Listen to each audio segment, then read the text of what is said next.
Hey everyone, I am Charlotte Ann Adams. I'm a client advisor here at Sterling Seacrest Pritchard. We are glad to have you guys.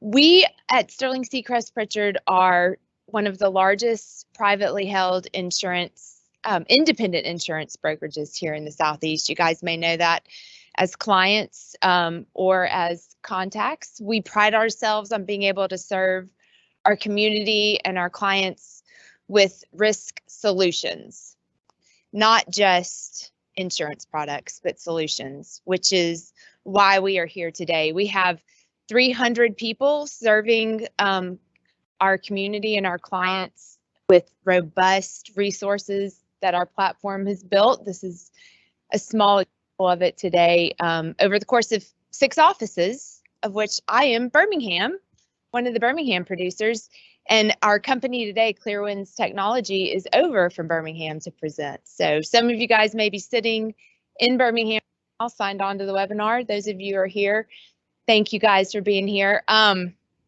Since I've been talking, statistically speaking, we've had about 5 companies in the United States to have been hacked already, to have been breached. So this is a very relative topic today. I want to show you guys some statistics really fast. Do I need to?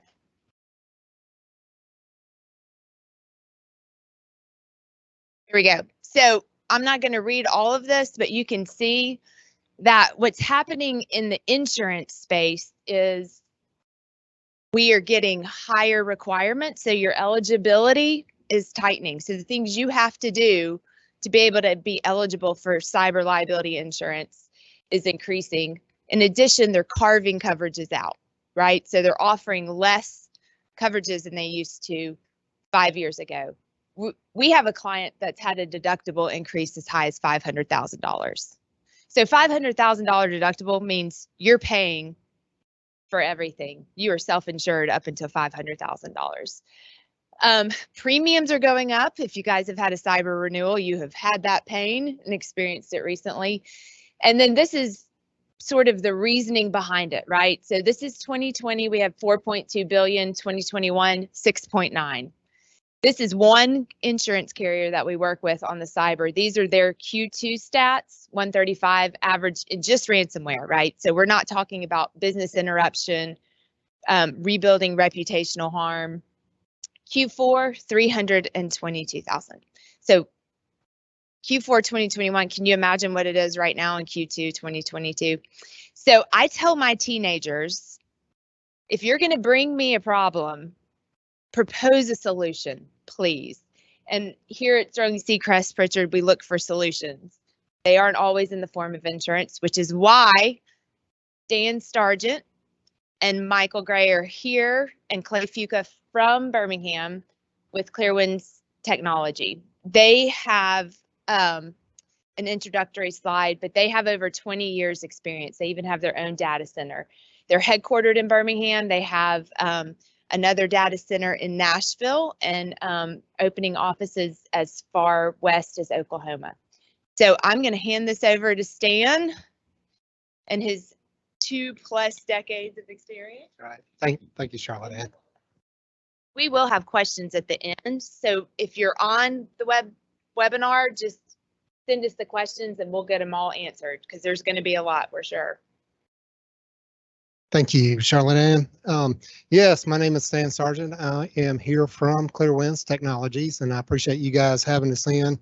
Appreciate Sterling and Charlotte Ann for setting this up, and Katie and the rest of the team. So just real quick, I want to introduce the guys that are with me. Hey, if y'all can come up so they can see you on camera. But Michael Gray, he is our, just come on over here. I don't think you can get on camera till you get over here. Michael Gray, he is our, he will actually be presenting here in a few minutes, but he is our CISSP, and that is probably the premier security certification that is out there in the industry today, and has a lot of experience, 30 years, I don't know, roughly, maybe not that much, right? But anyway, but he's had a lot of experience doing a lot of different things in technology, but we're here to talk to you about cybersecurity, and he's got a ton of experience there. So anyway, and then Clay Fuquay, he is a account executive with us, and he has been working with Charlotte Ann trying to get all this together for us. And anyway, and then you ever have we'll have our contact information on here, but Clay Fuquay will be your representative to, if you need to get anything from us. So he'll be the guy. So anyway, thanks. So anyway, Charlotte Ann already kind of did a little bit of an overview for us. Like she said, we've been in business for over 20 years, started in 2001, and have our data centers. We stretch from South Carolina to Oklahoma, everything in between, and have a lot of expertise in the industry. These are some of the things that we kind of do. We're here to talk to you about cybersecurity, but we have a number of things that we do, and engineers that are experts at all these different areas. So one of the things that we do for a lot of companies is we do what we call managed services, which is kind of maintain, an IT environment, from, soup to nuts, or maybe just one area that, hey, maybe you've got an IT staff that's already got some experience in, data center or something, but doesn't have the experience in cybersecurity. So companies will just bring us in for cybersecurity. So, or it could be database or, variety of things. So anyway, we've got a lot of expertise that we can talk to you about. But anyway, my point is that, hey, we've got a lot of experience in a lot of areas, which helps us in the cybersecurity area. So anyway, so here's the thing, you will be hacked eventually. So it's one of those things, regardless of what you do, you will be hacked. So I've got a couple of scenarios for you. So one scenario, these are actual scenarios that we've seen companies have. So you come in, you boot your computer, a splash page comes across that you owe $75,000 if you want your files. Have seen that. Scenario two, everybody's working in the office, and all of a sudden you're working on your ERP system, and all of a sudden it just seems to lock up, can't get to it, and you're not sure what's going on. You start talking to people around you, you rebooted your machine, can't figure it out. They're having issues also. So I'm going to go a little bit deeper into each one. Scenario one, you get that splash page. Well, so the thing is, not everybody gets a splash page, just you, maybe a couple other people. So y'all think, well, maybe it's just our machines. But then call IT, they say, no, whole data center's gone. Everything been encrypted. Turns out they look and they all the backups are usually what you do to restore. They're all encrypted. Well, this company right here, they said, hey, we're going to put it off site. But they put it offsite on one of their other facilities. Well, hey, the hackers got that too. They encrypted all that. So now you're in a situation where you've got your backups are encrypted, everything's encrypted. What are you going to do? This is, it's a kind of a classic ransomware attack. So you got two ways of getting it, because you don't have any data. So you can pay the ransom, or you can try to rebuild everything, but you're gonna lose all your data, right? So that is kind of the two scenarios. The thing about it is you can pay the ransom, and hopefully you'll get the key. I've never seen a situation where the company did not get the key to decrypt it. But on the back end, you're still going to have to do a lot of work to remediate, because hey, now you're decrypted, but hey, you're still infected, right? They just don't. So the thing is, I've seen where a company has come in and they have, the company, hey, we decrypted, hey, we're good. Well, they came in another month later and encrypted it again.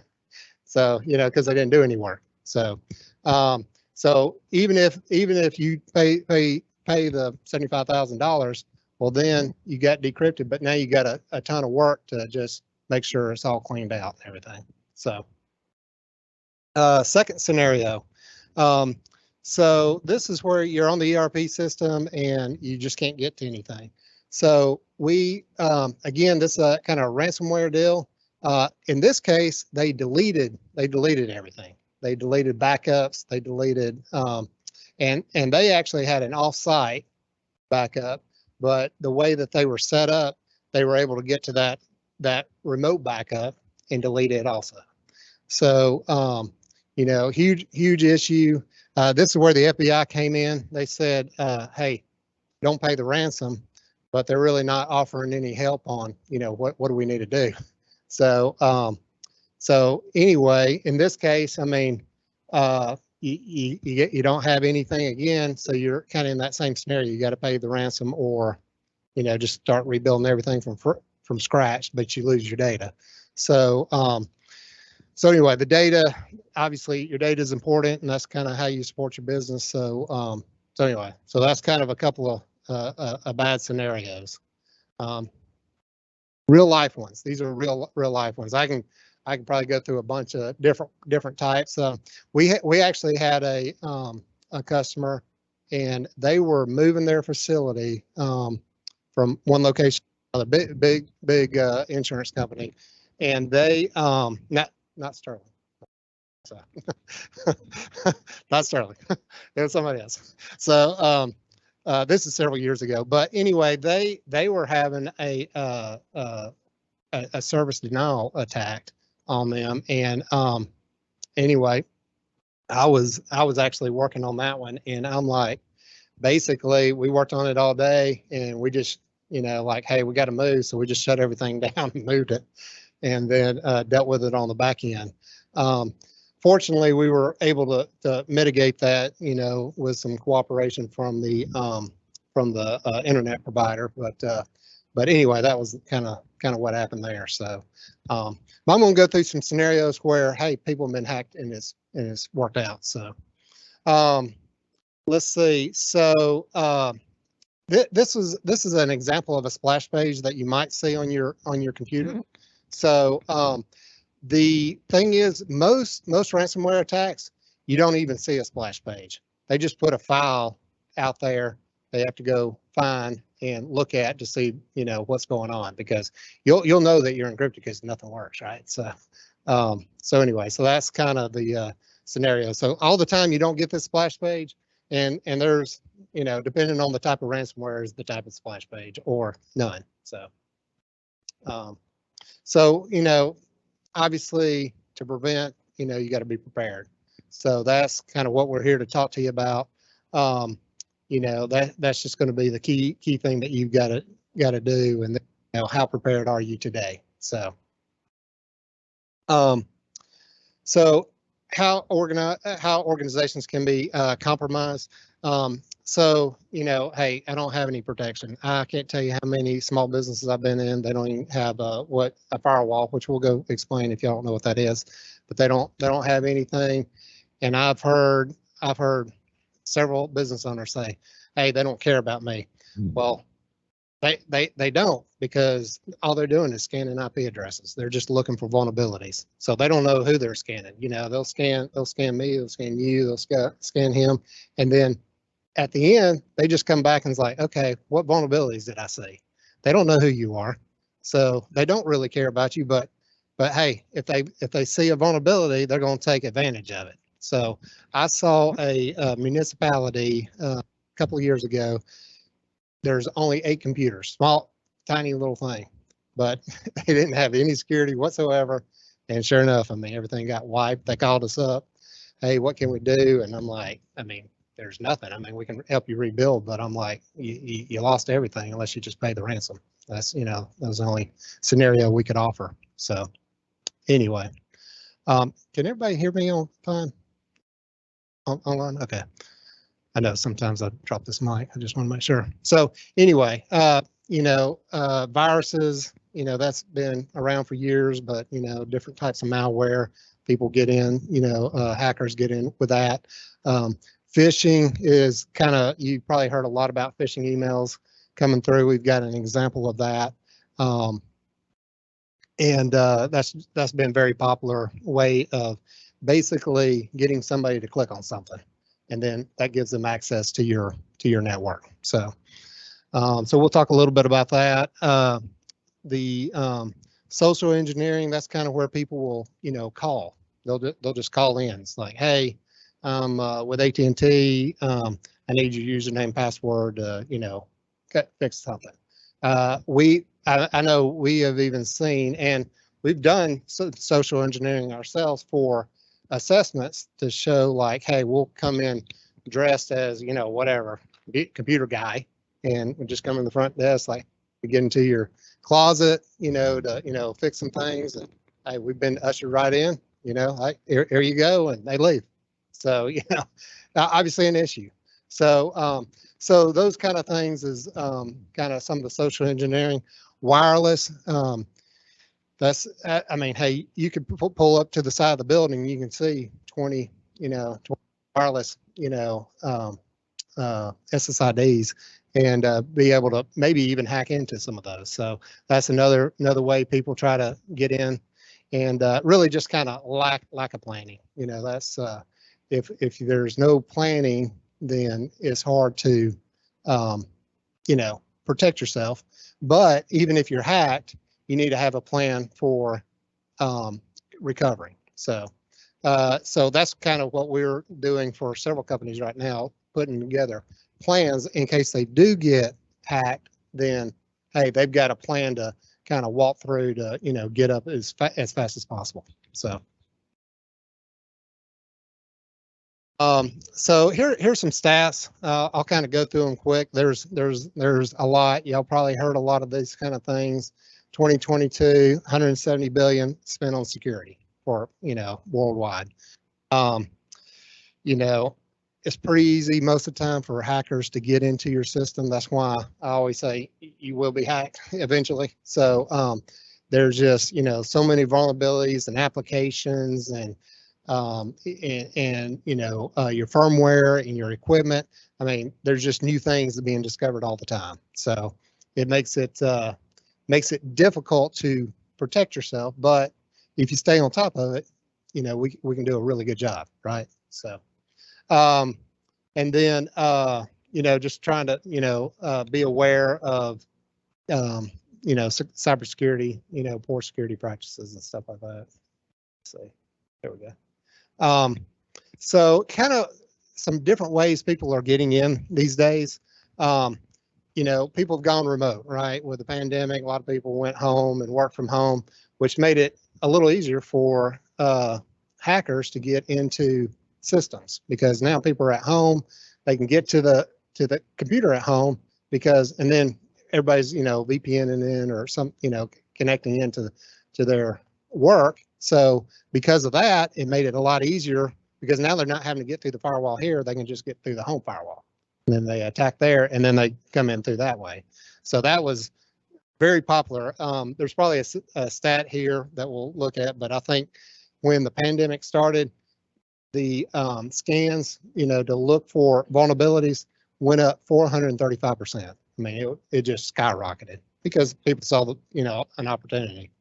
Obviously a skills gap, just, knowing what to do in the cybersecurity. IoT, that's Internet of Things, right? Yeah.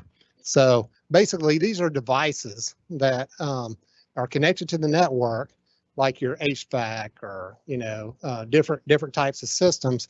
And they're just things, we call them things. So, but they're just connected to the network, but there's vulnerabilities in those things. So again, these things got firmware and update them, continually. But those items present ways for hackers to get in, because people aren't thinking about updating these things. So they're sitting out there. They may have the same firmware that it had when you put it in 5 years ago. Well, by then there's probably some vulnerabilities that could be discovered. They can get in through that. Nobody knows any different, and then they can spread throughout your organization. So very popular way to get in. So, yeah, just this kind of talks about, 358% increase in malware. This is kind of pandemic time, the 435% in ransomware usage. I guess that was that number. That was from 2020. Also, you can see that a big jump in 2020 over 2019 in malicious activity. So, I kind of brought up, I don't know if anybody's in healthcare here, but I went on and put this one vertical in here because it just kind of shows you, the vulnerabilities that, you can see. So in three years, 90% of healthcare organizations had at least one breach. So that's pretty significant. It's pretty similar in each industry. This is a statistic I could kind of bring out. So the $2.9 million every minute is what it kind of costs an organization.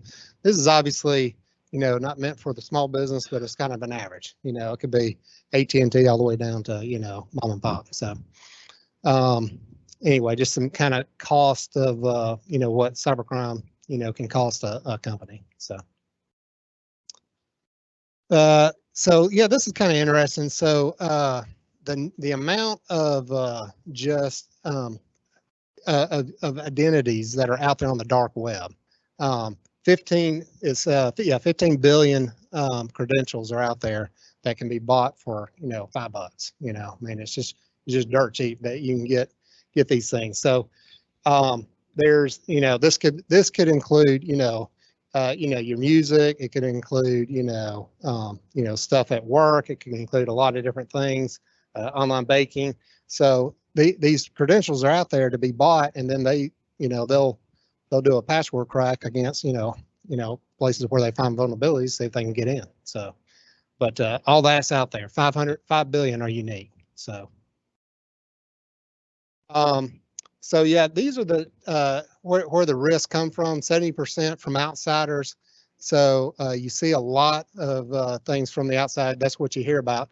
Which, when you say 70%, well, 30% is from the inside. So you got to also protect yourself from the inside, right? So that's definitely one thing. The other one I'll pull out is the 22% with phishing. That's the emails that come in that you click on by accident or on purpose. But that's one thing that you've got to really watch out for. And we'll talk about some training and things that you can do for that. So.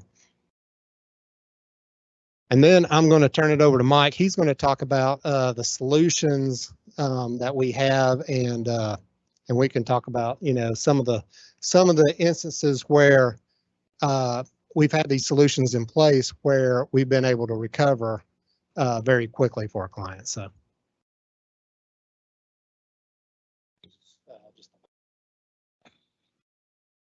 All right.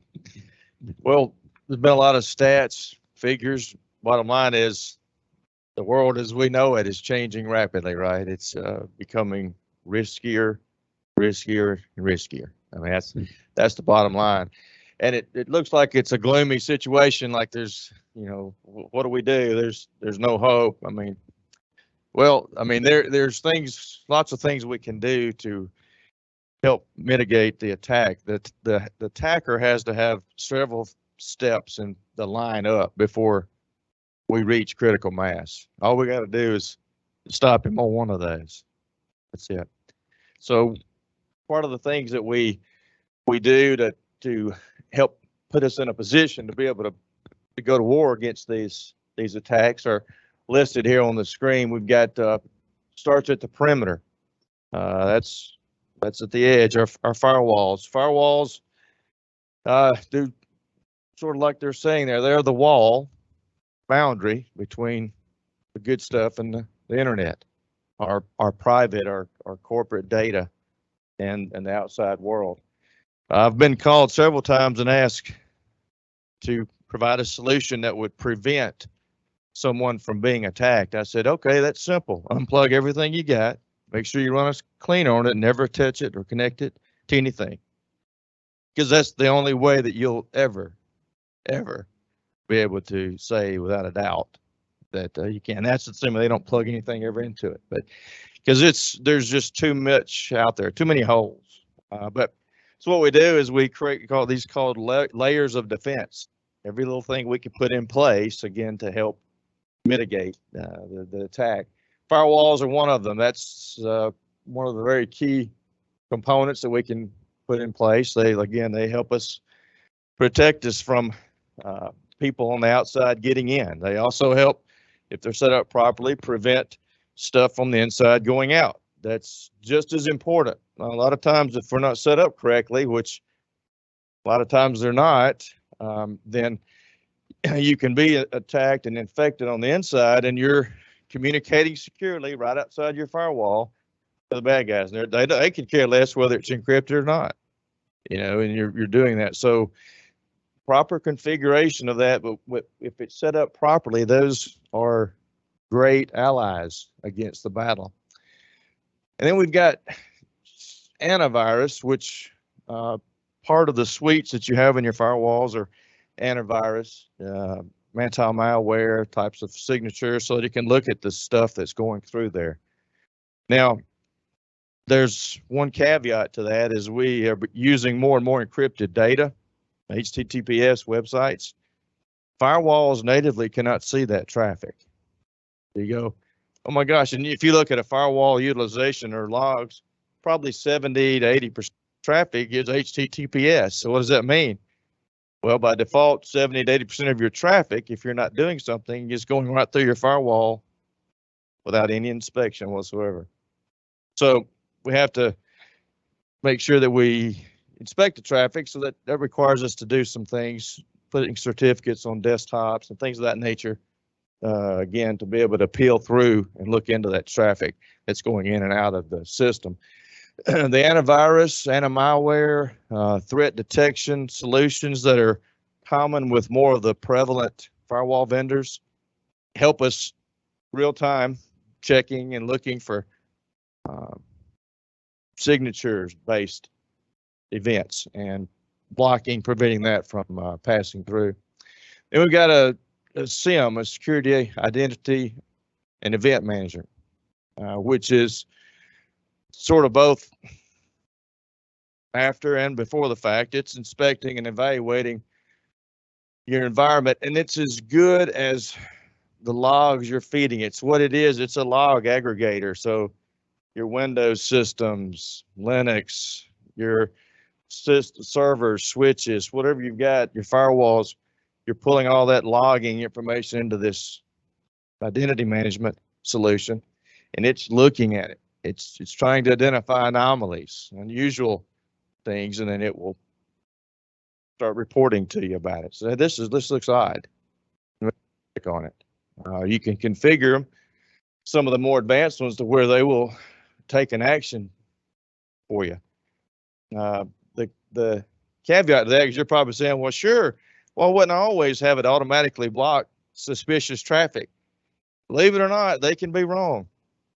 And so you may have good data that never makes it out. You've sent an email to somebody pretty critical, it gets there timely, and you sent that thing, you find out it got blocked because there was a false positive. So you gotta, it's always a, nuance as to what to do, but just continue to monitor and tweak and adjust, because we all would prefer that the action is made by a device once something is deemed suspicious, so that it doesn't go through the environment. So that's another product. Endpoint detection. It's a little more advanced than just our traditional antivirus. The antivirus solutions typically are looking at signatures that they've seen and looked at and come up with over previous attacks. Well, that's static information. It's not dynamic. So today's hackers, they're not necessarily worried about what happened yesterday. They're thinking about tomorrow. And so we need something that's going to help us be a little more advanced in trying to identify these real-time anomalies. And that's what endpoint detection and response will do for us. So you put those on the desktops, and it's looking for those specific things. And notice is when your CPUs start reaching a certain utilization because they're being attacked. Your system is being attacked, and they'll start alerting you, maybe even shutting the NIC down on the machine or things of that nature. It's a lot more effort involved, but it's still a lot easier than cleanup, than a post-attack, post-breach, and cleaning up. So today, this endpoint detection is as critical as your firewall. Why? Because there's nobody that's not going to ever click a phishing email, right? And when it gets in, I don't care if you got Fort Knox on the perimeter, it's too late, they're in. And they mitigate quickly. It's fast. You can be shut down in seconds. So endpoint detection will help mitigate against the clickers. So that's very, very critical today that we have that. So endpoint protection, intrusion prevention. Well, that's all this works together is with the firewall and endpoint detection. It's one of the many items that's being done real time for us and inspecting not just the traffic, but the way the systems are behaving. And so those are pieces of equipment or technology that we can leverage to help us. But there's some other aspects that are very important, and that's education, that's training. Reminding people of the seriousness of the cyber attacks. And they use the word cybersecurity, and we used to think cybersecurity, that's way out there. Now that's a fancy word, but I mean that's right here in the backyard. That's just internet access. I don't know why they refer to it cyber. I guess because it sounds bigger and better, but because the internet's pretty large. But we're all susceptible to that. But these attacks, the way that these attackers leverage societal politeness, with the social and engineering skills that they develop, they go through. It doesn't matter what the money you've spent in technology. Again, if somebody clicks an email, downloads an attachment, goes to a website that they've gotten 4 or 5 warnings, they just keep clicking and getting onto it. Those types of things. Opening up an email that came from, I don't know, San Denis, and you don't know anybody that ever lived there, and they say you've won $1 million. Click here, and you go, okay. That's we all, that's a little extravagant, but you just got to be aware of the seriousness of it. Training people about how to look. Be always cautious. Assume the worst. You get a phone call asking for privileged information, and you don't know who's on the other end. You don't tell them. I was in the middle of a house closing, and I got transferred to someone, and they were wanting some information. I said, well, how can I validate that you're who you say you are? And he said, well, I'm here to validate you. I said, yeah, but I need to know who you are. If you're on the telephone, we can't see. You're not seeing. You don't know who you're talking to. And so it's just being cautious. Being cautious. It sounds draconian, but unfortunately, that's the world we find ourselves in today. We have to be extremely cautious. So training and educating and running skills tests. A lot of us learn by doing. So we have simulations where we can send things out to people, test them, and see how they're doing, and continue to strengthen them up in their education. Security assessments. It's a point in time, and it is just that point in time evaluation of the state of your environment, including the education, but the equipment, the age of it, the rules, things of that nature. How are you today? Running a scan of all your endpoints, everything up to date? Is the software on your infrastructure up to date? Is the rules in your infrastructure correct? And you have endpoint detection, and is it up to date? And things of that nature. So doing an assessment, very critical. Part of the assessments is we talked about the internal piece, but there's also external penetration tests for if that's particularly important for those who hosts websites. You got FTP, SFTP. I hope we're not running much FTP natively because that's a bug. But SFTP or just a website or multiples that are accessible from the public. Running tests against that. See how that's configured and protected. And then security continuity planning / business continuity. That's what do you do when it happens? Are you prepared?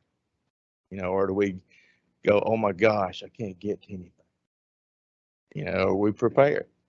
It's not going to be fun, even if you are prepared. But if you're prepared, you just pull out the list. Okay, well, here's what we do. Here's step 1, 2, 3, 4, 5. You got the list down. And one thing I would like to add on that planning is you don't just write up a document, blow the dust on it, stick it somewhere, and never look at it for 5 years, and all of a sudden you get tagged because you're not going to know what to do. Go over that thing at least twice a year. Just to make sure nothing's changed, because most environments are pretty dynamic, right? It's probably not going to be the same next year as it was this year. So just looking over those documents. Multi-factor authentication, especially for that is an absolute essential for privileged accounts. I mean, absolute privileged administrator level types. 2-factor. I would argue to say that's important for all individuals today, is that there's some other mechanism other than just username and password to identify you to the systems. And I will go on further, just a step further. In a Windows environment, your username and password isn't as important as that token. So somebody don't really need to know your username and passwords if they're sniffing the wire. If they're in there just sniffing the wire, they can grab those tokens, because that's where the keys are, and they can get anywhere. So the multi-factor will help us make sure that the right people are getting into the systems, and it's not that difficult to configure. Have you ever heard of Duo? 2-factor. That's what probably we were. There's several of them out there. We've got Google Authenticator. There's several components, and they're not that difficult, but setting up multi-factor. And then the disaster or backup process, making sure that we can recover. Stan had mentioned a couple of scenarios where there was no data to recover. Could you imagine if you had nothing left? If you've been in business 20, 30, 40 years, you got encrypted, hackers deleted your data, your backup data. They won't delete the stuff they encrypt because they want your money. So they're going to take good care of that stuff because they want the money. They want to maintain that reputation, but they'll make certain there's only one way you get access to that data, and that's by paying them, unless you have a good backup strategy. And it's not just enough to have an off-site backup, whether it's at a different company, whether it's a different location. It's making sure that off-site backup, again, is configured properly. For example, you wouldn't want to use your network credentials to access your off-site backup, because how's that helped you? They've already got in your environment. They'll just use those credentials. They're going to get anywhere. It doesn't matter physically where your data is. If they've got the keys to the kingdom, they can get anywhere. And so that offsite data is useless if it's set up that way, because they're going to get it. They're going to find it. So what do we do about that? Well, you have to make sure that you have put yourself in a position to where your backups are immutable, because they can't be changed. So you'll have, you can safeguard those.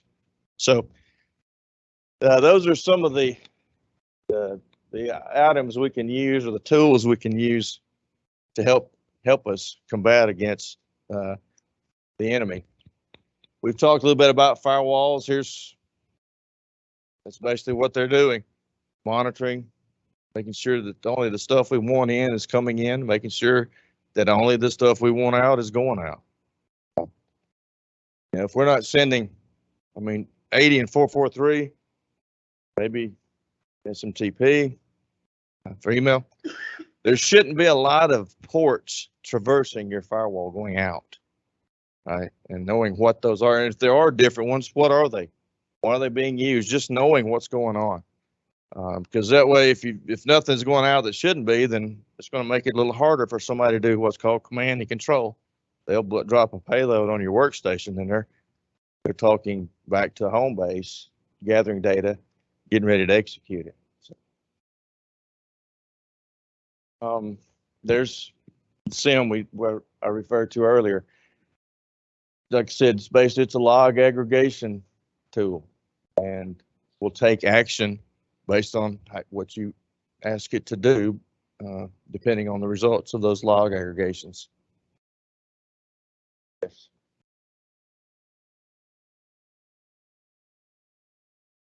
Yeah. So on this SIM, so let me give you a couple of examples of things how this has helped. So what just like Mike said, what it does, it consolidates all the logs from your computers, your servers, your your network equipment. It brings everything together, and then what it does is it'll parse and look for trends going through your network, and it's really looking for kind of hacking trends and what someone might be looking for. So anyway, and then it'll flag things. So like, hey, this might be someone that has gotten into your system, or hey, this might be a vulnerability that you need to look at. So I'm going to give you two examples where this has actually helped. So we had a large travel agency that we were monitoring for them, and they anyway, this triggered a flag, like, hey, you might want to look at this and see what's going on. Well, what we did was when we looked at it, yeah, someone had hacked one of their servers, and that server was being used as a mail relay. So not a big deal. I mean, hey, it's using resources on your thing. I mean, they weren't doing anything malicious to the data, but they're using the bandwidth for them and all that kind of stuff. But the thing is now they're in the system.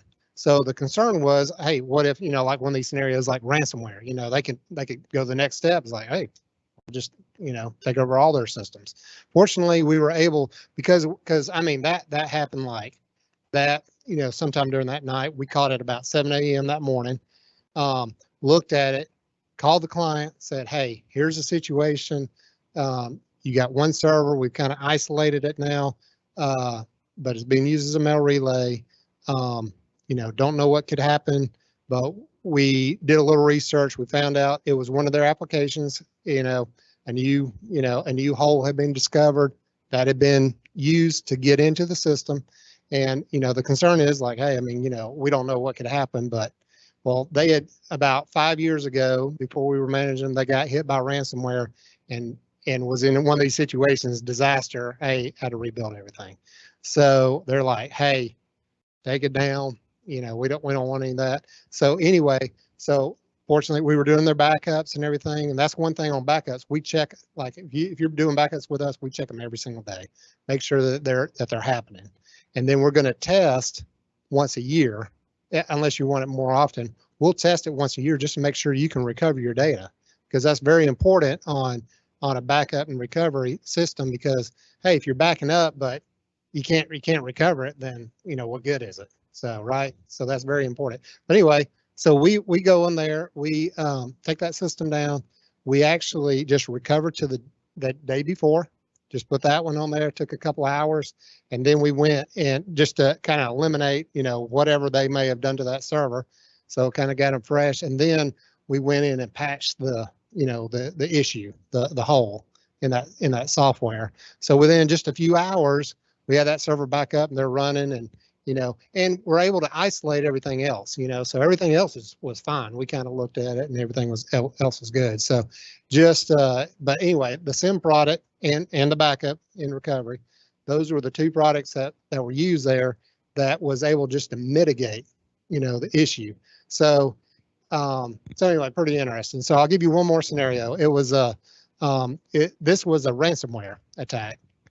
It was this was actually happened July 4th last year. Okay, so think July 4th was on a Saturday, I believe. I believe that was right. So anyway, so Friday night, Saturday morning, they went in, they hit 2 servers with this company. They hit 2 servers, encrypted them. With, again, the SIM is what saw it, alerted us. We kind of looked, yep. So we isolated those 2 servers, and then just automatically, instead of even looking at what the ransomware was, we just, because we had good backups, and so we restored them back to, you know, the night before. And by midday on 4th of July, which no one was hitting the servers, we had them all back up. Nobody knew any different. I mean, of course, you know, told the client obviously, but it was just that quick. But that's kind of the good thing about having tools like this, because if you do get hacked, when you get hacked, then hey, we can identify it quickly and then, you know, restore to a good version. So so anyway, so that's what's great about this particular tool. So. All right. Well, that was, yep. So there was the next slide was what Stan just talked about. So he just spoken to that as some of the examples of how the SIM can be utilized. And we could have examples for all of these tools and how they could provide you a benefit, because they all sort of work together. You know, it's not one tool fits all against this battle. You got to have several items involved. Here is the, you know, talked about security awareness training. Here's just an example. Stan got an email, and you notice something odd about this email. 2 things I want you to pay attention to about it. One is pretty obvious. You know, now you won't see that unless you hover over the name, but you can see the domain for Stan would not be, I can't even pronounce it, fidwa@gmail.com instead of something related to Stan, or, you know, S Sargent or something with his name there. So the address is questionable. Sender address is questionable. That's the first thing. So, you know, it's just paying attention to stuff like that. Now, typically, if Stan sends me an email, I'm not going to go through all of Stan's emails and start looking to see that he's a valid sender.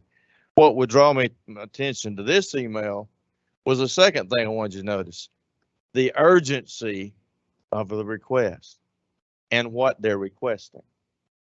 I need your cell phone quickly. Nobody needs my cell phone quickly. I mean, they don't, you know, and they don't need yours either. So right off the bat, I see that email, I'm going, that's weird. And then I would start looking up and find out, oh, well, yeah, that didn't come from Stan. That's bogus. So, you know, it's paying attention. That's some of the tools they'll do. It's the urgency. The email is going to have some urgent action you need to take, because they want you to hurry up, and they're thinking they want you to do something quickly. The less time you can think about it, the more likely you are to do something. And it, you know, this one is asking for a cell number. Well, you got some, they'll send an email. They want you to download a payload because they need to, they'll tell you, you need to download this quickly. You've been hacked. I mean, I've actually seen emails where they've told me that my computer has been attacked. I need to call them to fix it. I mean, come on. Yeah. Those are just examples, but if you're sitting there, if you're not aware of what's going on, you may go, oh my gosh, what's going on? You know, how'd they know that or whatever? And that's a good question. How did they know it? So just in the education is making people aware of just some key items to look for: an urgent request and a request for something that it's unusual. I work for Stan. He knows my cell phone, for example. He doesn't need it. So, you know, just paying attention to stuff like that. And there's part of, I talked about just the education, but actually the testing of the education, sending out phishing campaigns and monitoring who's clicking on what and how often. And so running those and helping reinforce education video training, showing stuff like we just looked at, how to, you know, you got your logging and remediation. What do you do after the fact, and just the awareness of going through an entire event and how to come out on the other side. Here's my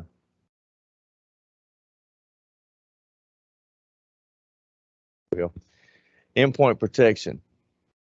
We've talked about that in quite a bit of detail earlier, but again, that's just wanted to make you aware of the difference between the two. Those two, antivirus and endpoint detection, perform two different functions, and the endpoint detection and response solutions out there are very, very, very valuable today, such as Carbon Black, CrowdStrike, CyberEase, Sentinel, those endpoint detection response solutions.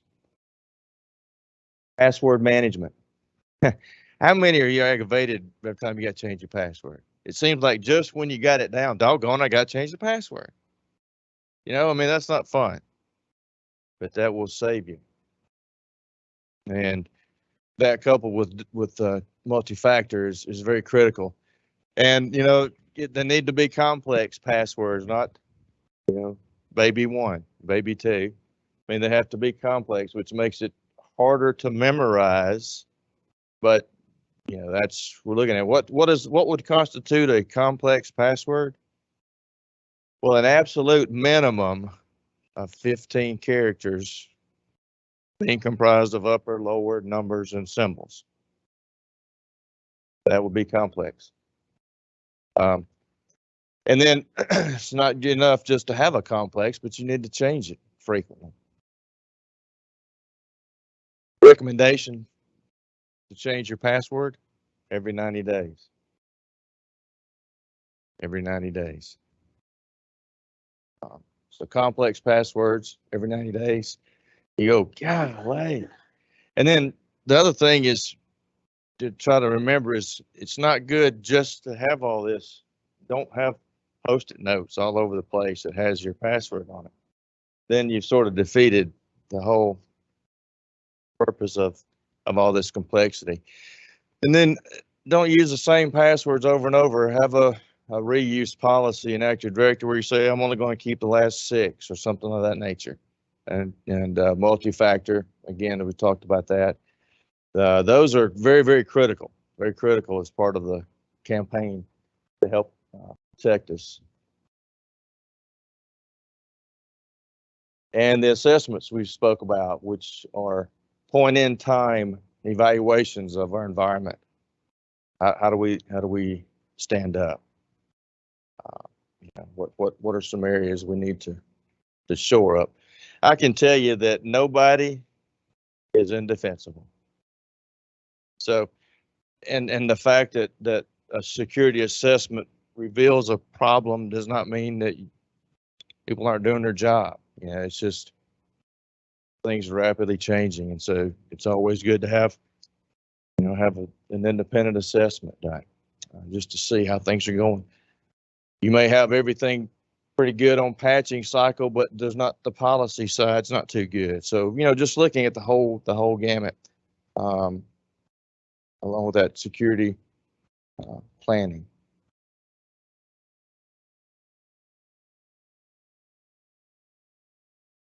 And then Stan's got if attacked in there, but I would probably be so bold as to say when. If we stay in business and you stay connected long enough, it will be a win. The magnitude of it vary based on the preparedness, but when that happens, a good business continuity plan is going to help you. What do we do? So as Stan had a couple of examples, you come into work or you get a call on your way to work. People can't make phone calls. I've got folks that are trying to access email. They can't get their email. You're on the way to work. You go, I don't know what's going on. And you drive in and you find out the worst. So what do? Everybody's down. Your system is down. Your manufacturing company, you got to have, I mean, you know, you got to be able to communicate. Nobody can call you. The phone system's down. They call and they get a numbers disconnected message. what do you do? Well, if you've got a plan and you've been preparing for this, the first thing you don't do is panic. You just dust off your plan, gather your team together that was part of this plan, and you sit down and, okay, let's just start executing the plan. Yes, everybody's going to be banging on your door. Hey, when are we going to be back up? Hey, what's going on? But you just execute the plan. Execute plan. The first thing we got to do is there's got to be a rapid response. So when you have been attacked and you determine that it's ransomware, then what actions do we need to take initially? For example, do you want forensics done by the FBI or some other force to find out the source of the attack? If so, then you can't do anything until they've given direction on what to do. So, you're sort of in a pause mode. Now, the FBI they're working one direction, and us as the system guys are looking at another one. They're looking at trying to keep ransomware attacks to a minimum by not paying these ransomers. If it becomes a dead-end business, then they'll find something else to do. That's the FBI's goal. Ours, to get a business, is to run the business. So we're running at two opposite ends of the spectrum. So that decision will be up to you, and that will be based on how well prepared you are and how good your backups and recovery is. You may decide not to wait. I don't care what they're asking for. We know we've got good sites, and you may begin immediately to recover. But again, that will have to be part of your plan. That's part of your business continuity plan. What's the action? What's our first step? During that first few hours, it's uncomfortable. So it's really imperative that we have something to help you through that. A good offsite backups. Again, we keep talking about that, but when you get encrypted with ransomware, there's no recovery of it unless you pay the ransom. Yeah, so you've got to blow everything away and restore from your backups. A mistake some make in the process of this recovery is they don't completely wipe and remove all remnants of the attack. For example, maybe they don't want to go through the pain of, let's say you lose your Active Directory, or it's messed up and the backup copy you have has been tampered with. It hasn't been encrypted, but it's been tampered with. Because this is something else I was going to mention about the backup strategy, is that oftentimes the way these events happen is the attackers will drop a payload on your environment, and they're letting it run for weeks. Weeks. Not seconds, not days, weeks. So what does that mean? You're sending off backups that you think are clean as glass, and they've got the signature that the payload's on. So that's where things get, so what do you, so what do you do? Well, in my humble estimation, there's no better way of doing than have a physical media that you keep. You take a physical backup once a month, and you keep a year worth of those tapes off-site. And then that way, you're going to be able to come to a place where there's a clean, untampered backup that you can use if it comes to that, if the attack has gone further than your electronic backup cycle. But that's something real critical. And then tools to help you figure out where the source of the attack came, because again, if we don't know where the source of the attack came, we can go through a lot of work and effort in recovering this data only to be attacked a week later because we didn't find the source. So it's very important that we do that. And that's, again, part of the diagnosis and remediation is once we found that, we begin the time-consuming process of bringing everything back. And if for the endpoints and really anything that has been encrypted, the best way to bring it back is a complete wipe and rebuild. But if you got good backups, then you're good to go there. So time spent, but you got a process in place and we can recover. And this event becomes more of a aggravation than a crisis. Of course, I guess that depends on perspective, but all right. And then, so here is some of the solutions that that we've spoken to about those, but those are some of the solutions that ClearWinds offers, which is pretty much every solution to address the issues that we've brought up. We have provide everything that one could need in the recovery process. I don't know if this is like the security continuity plan, sitting down and getting with parties. We offer that service. Everything on there: threat prevention, testing, firewalls, evaluation, installation, security side. And one thing too I wanted to mention on firewalls, and Stan mentioned it briefly in one of the items that had gotten attacked, is on our networks there must be some segregation between our servers and everything else, at least. So what I mean by that is everything can't talk to each other natively. We need to have some kind of zones or separations on our firewalls that will make sure that every traffic to and from the servers is going to be inspected and looked at. So designing the firewalls correctly along with the network correctly, that's part of the solutions that we offer as well. Security training, SIMs, everything we see there, we can help you however, in whatever area that you got. I don't know if, Dan, if you wanted to elaborate any more about any one of those in particular, or just we can. Yeah, so one thing that we had the conversation, Charlotte Ann and myself, one of the things with cybersecurity insurance today, there's just so many, I guess the form that you fill out has gotten so lengthy, right? And so they're asking a lot of questions. I mean, we got customers all the time like, hey, do we do this? I don't even know. I mean, and they're very technical questions, right? So so some of these things are talk about like, hey, do you have a SIM, a monitoring, system?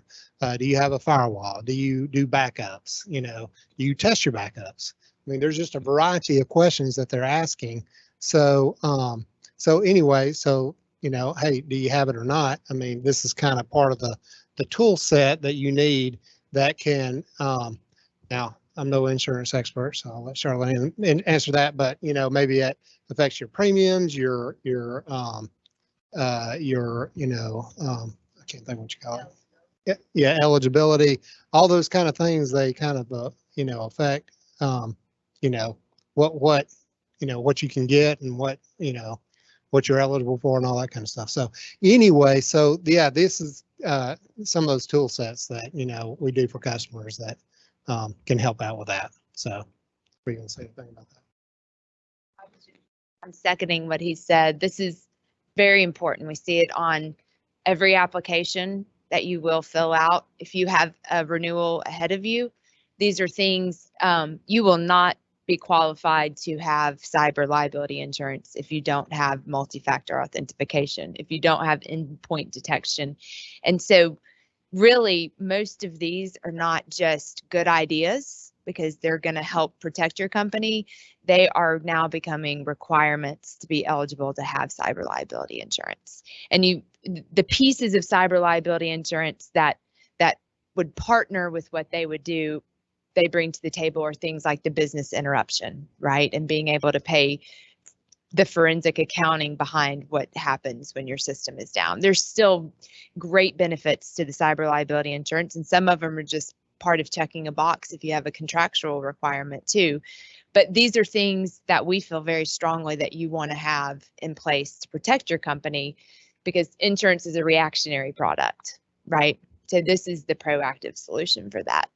And we have a little bit of time. So what I was going to do is have Stan and Michael entertain some questions, because I know there was a lot of information and some specifics to it. These are the Ghostbusters. These are the people you want to call if it does happen. But I think one thing we want to stress and encourage is get ahead of it. Have the conversations before it gets to that point, so you know where you are and what needs to happen. So we'll go ahead and let questions come in. Do we have questions on the chat yet? How about anybody in here? I'm going to hand this over to Stan and Michael. Oh, yes, sir.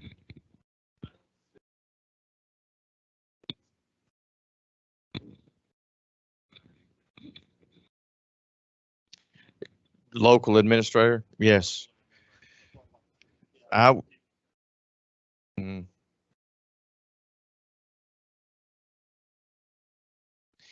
It's limit those where possible. Oh, yes. The question was, how do you deal with local admin that's required to install applications, things like that on your computer? And the best way to do that, because it's a necessity, we got to be able to get there to do it, is there's third-party tools that will grant a temporary password for the admin user. Then you can control the length of that, whether it's 30 minutes, an hour, things of that nature. Then after that period of time, that's revoked and it's no longer accessible. So that's how we do, that's the best way to deal with those. Good question. Good question. Sir.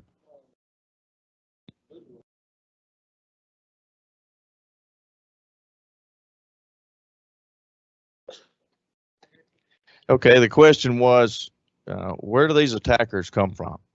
Are they locals, meaning in the country? Are they, because they could be in the country and still be foreigners, but are the attacks originating within the United States or globally?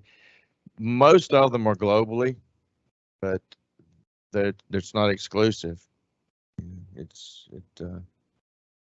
They've left. There's so many different mechanisms on the internet that we all could, if we wanted to, could get on the internet and write our own little worm or malware and start penetrating environments and drop our own payloads in. So it's amazing how simple it is to develop the payloads. And if even if ours are, again, as we talked about, as our perimeters more advanced, they're leveraging our politeness, so to speak, of how to get in the environment. Now, I would make mention of this.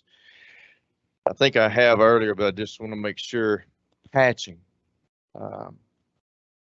Make sure you're patching it, once a month. The CVEs, the good thing about it is the community has become open on the vulnerability exploits.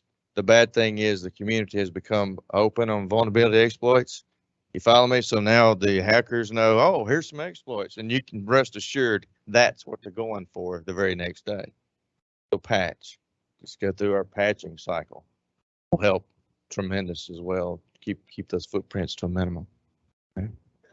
Let me add something really fast to that. What we forget is the average international household income is $9,000.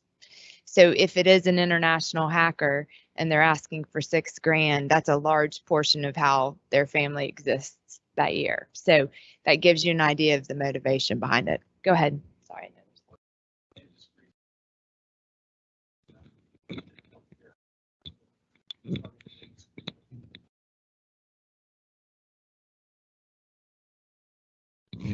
Yeah, there was a big attack on, the question was, what sectors of industry are being attacked now? Is there an area that's targeted more than others?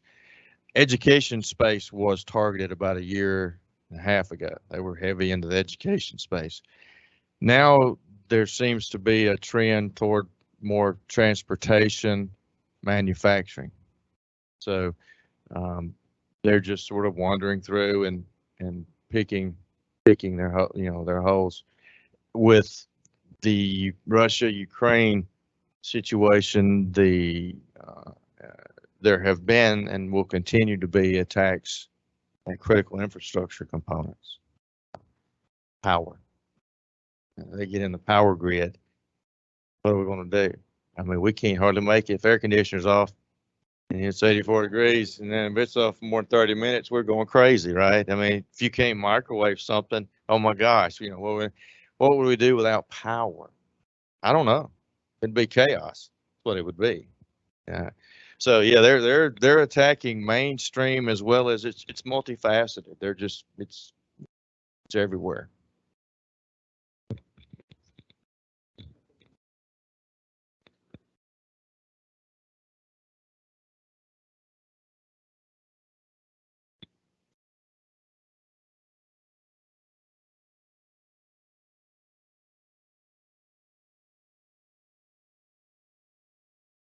Yeah.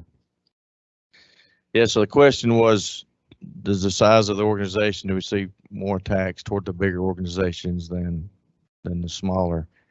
And to be honest with you, the big guys are always a target, right? They're the ones that they think gonna get the most money. But these attackers, they're not discriminatory. I mean, they're going after whatever they can get. So it's really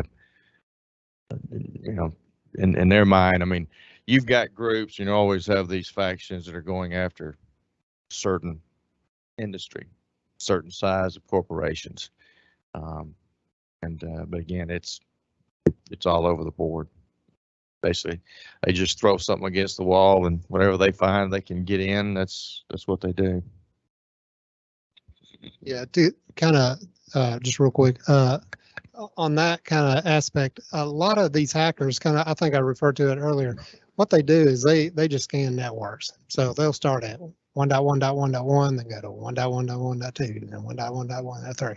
They just keep on boom, boom, boom, boom until they can, find a vulnerability.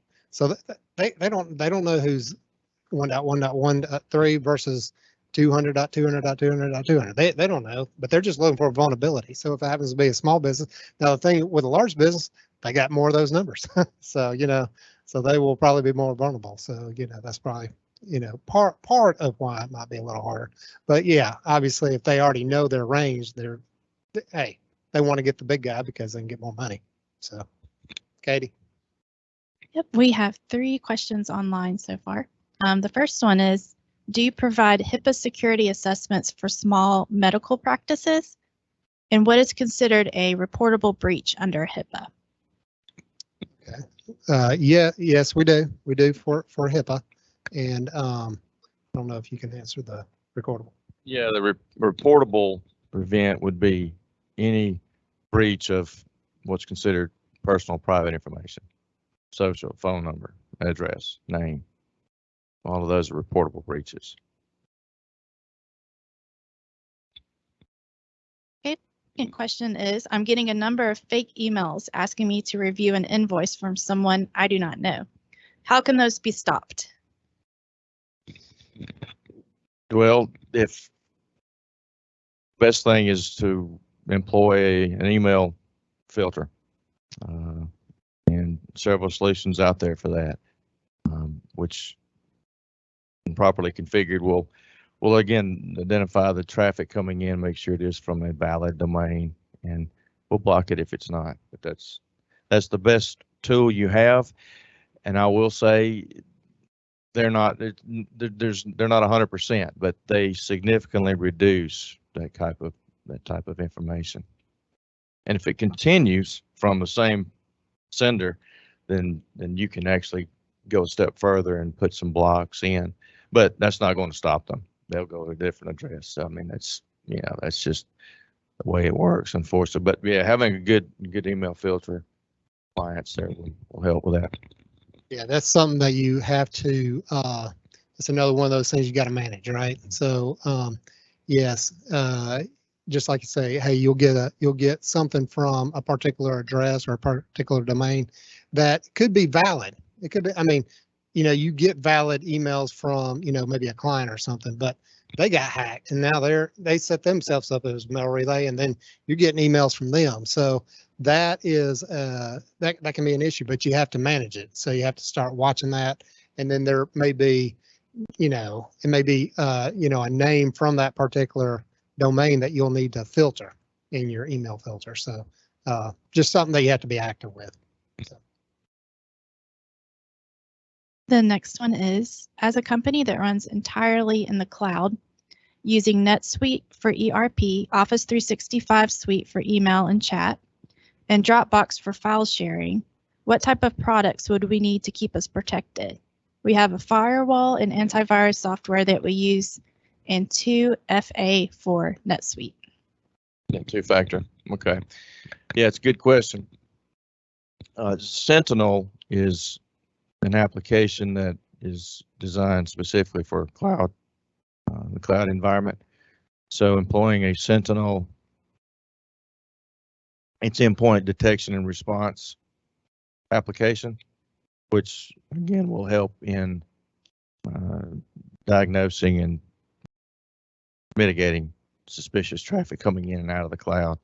Because while your stuff's up there, you still have people have to get in and out, to get the data. So that's what I'd recommend in that regard. Yeah, and another thing is that there are ways to back up your online information, even if you're all in the cloud.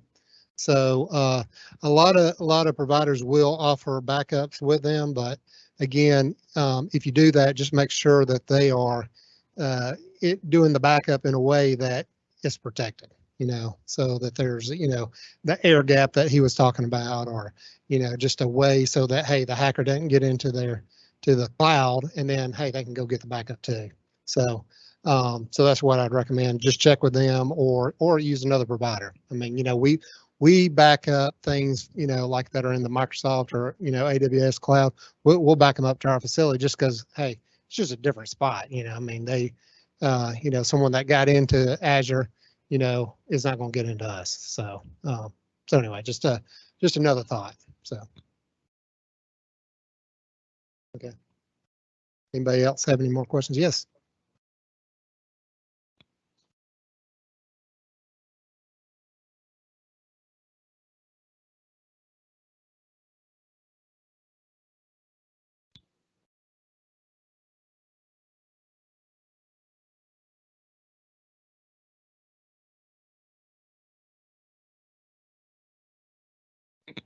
Yes, make sure you're very cautious in what you connect to when you leave your home. If you've got a wireless laptop or device, you're probably taking it with you to hotspots, coffee shops, whatever. Is be very, very careful with what you're connecting to. And again, endpoint detection and response, having an ironclad solution on the endpoint is crucial. And then just the typical behavioral observations, just looking for suspicious information. That's it's just two-factor, and remote is, a lot of these things we've talked about will help you. Just something in addition to do is just, again, be cautious where you're going, what you're connecting to. Yeah. Question.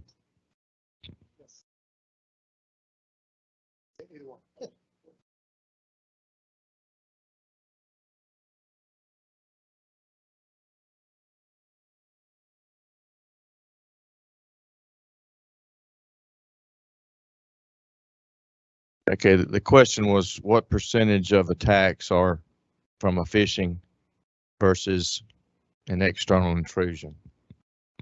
Over the past couple of years, the vast majority are from phishing attacks.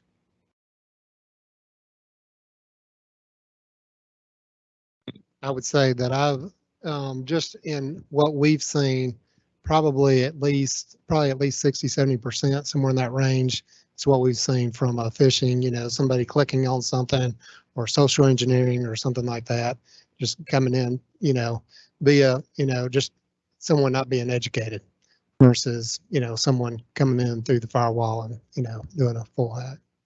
Yes.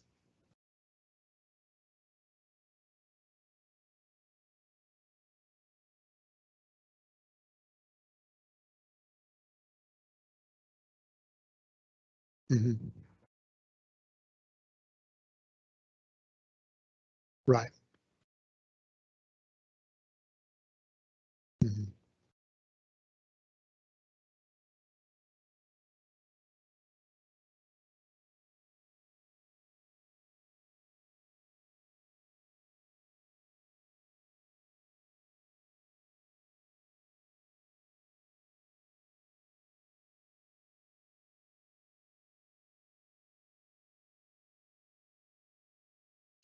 Yeah, so the question is, we went through a couple of examples of where we were able to recover a customer quickly, and how does a hacker, do they continually hit that because, hey, we got in, so let me just see. So probably what so on those cases, we try to clean everything. So there's nothing. So, but yeah, we expect that they will continue to try that particular because they've already seen a vulnerability, right? So they're going to continue to hit that, range of IP addresses or maybe, hey, see if there's, anything that, was not plugged. So they're going to continue to hit that. Yes, they will. But I do know that, hey, if they can't find something probably fairly quickly, then they're probably just going to move on because hey, it's just like with everybody, the path of least resistance, hey, they're out there trying to make a quick dollar. So if they kind of start exploring and they're having a lot of issues, then they'll move on, I think. You got it. Yeah, I want to follow up with Stan with you, and I want to mention something that you had brought up. It's critical, of course, if they're in, it's bad news. They may not be doing anything today, but they're in reconnaissance mode. So that's why I said earlier, it's critical we find the point of entry, whatever that is, and that we plug it immediately. We can't let, the fact that while they're just sitting there, they may be dormant but they're in your environment. And they're gleaning and gathering and planning and planning and doing whatever they can do. So you can rest assured there's something ultimately is going to happen. So yeah, it's finding what the hole is and plugging it best you can, as quick as you can. Some systems, especially in the manufacturing environment and healthcare, you can't plug it. These systems are behind. They're outdated. They're dated. Manufacturers don't keep up with these holes. And so when that happens, you have to isolate that network from the internet and from any of your other server information. It's a pain, but if there's no antidote for the vulnerability, then you have to isolate. You have to figure out a way to isolate it. And it's not easy in healthcare. I've managed IT in healthcare for 18 years. And that it's not easy, but that's what you got to try to do to safeguard yourself. Then I was going to mention phishing is a vast majority of the way that they're getting in, but we got to keep in mind these drive-by downloads. Have y'all ever downloaded a product and when you're doing it, asks you if you want to download 4 or 5 others? That's another weapon that they'll use to drop a payload. And when I say payload, does everybody know what I mean? I'd use that word several times. It just dawned on me that may be foreign, but a payload, that's just a file. That's the tool that they put on your workstation or server or system that they can begin to launch from that. And so yeah, these drive-by payloads, you get on there. The attack happened. Someone had that very thing happen. They payload got on there and it was malware, not ransomware at the time. It was just a malware, but it sat there and he did some reconnaissance, dropped a ransomware payload, and boom, there. So that wasn't phishing. It was still one of those things just to be aware of when we're engaging in the internet is only get what you want, verify it, validate it, and do it again. To make sure that but endpoint, I can't stress enough, endpoint detection would will help us mitigate in those as well. Okay. We had one last question online, and I can help answer this one also if you need me to. How can we get connected to talk about backup options for my company? So after this event is over, I'll send everyone that RSVP'd a copy of the presentation and a link to the recording. The presentation will have their contact information, and I'll also include it in the body of the email, and I could also copy ClearWinds as well if you guys would like to reach out. Yeah, that'd be great. And then introduce Clay to you. Clay will be the guy that can kind of help you with that. So, but that will be in the email. So the QR code on the back.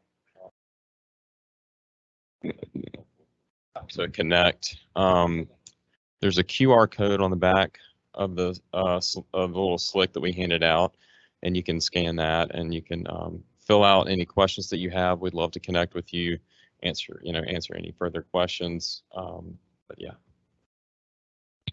And that's going out, right, Katie? Is that flyer going out? Do you have it in digital format? We as do. well?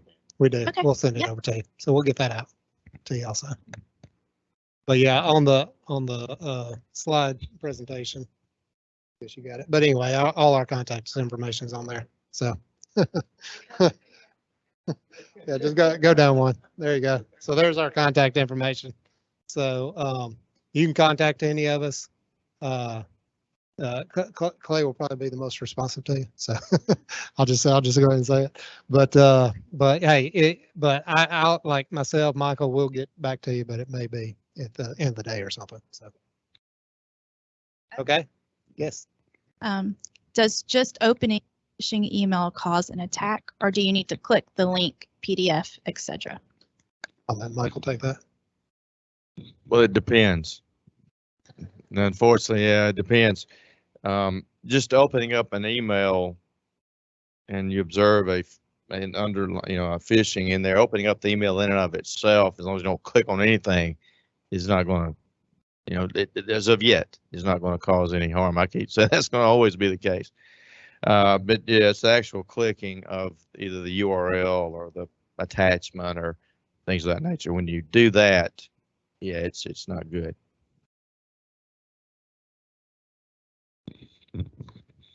Thank you, guys. Thank you, ClearWinds team. That's fantastic. We do this in all different forms. So our next program is Indemnity Insurance and Industrial Strength Antacid. It's going to be on May 11th. Phil Siegel, he's a partner with Hendrick, Phillips, Salzman, and Siegel PC, and Doug Reeder, our executive chair and co-founder of Sterling Seacrest Pritchard. They will cover the typical insurance requirements in a construction contract using the AIA contract documents and potential revisions. Do you guys see why I'm reading this?